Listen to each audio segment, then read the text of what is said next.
Macam mana kita nak ringkaskan benda alami? Ada dua kurungan, lepas tu kena bahagi. So, kita kena settle dulu kurungan satu-satu. Okey, lepas tu korang nampak tak?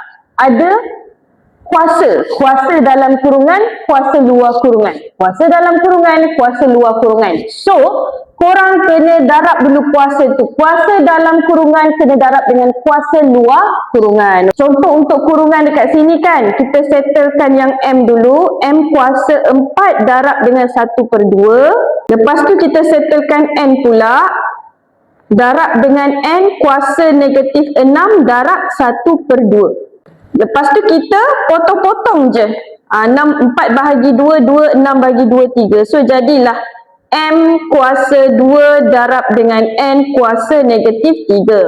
Lepas tu bahagi pula dengan, ni bracket yang ni pula. Ni kena settlekan pula. Bagi M kuasa negatif 2 darab kuasa 2. Ni sebenarnya darab tapi dia tak tulis.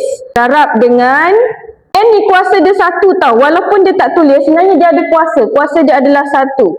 N kuasa 1 darab dengan 2. So, kuasa 2 darab 2 jadi kuasa 4 lah. M kuasa negatif 4.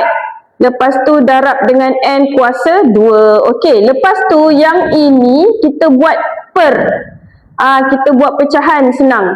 M kuasa 2 darab N kuasa negatif 3 per dengan M kuasa negatif 4 darab dengan N kuasa 2. Okey, darab ni kalau korang tak tulis pun tak apa, boleh je. Kalau nak bahagi ni korang kena bahagi dengan huruf yang sama tau. Okey, contohnya M dengan M. Bila bahagi, kuasa dia boleh tolak. So, M kuasa 2 tolak dengan kuasa negatif 4. Lepas tu N pula.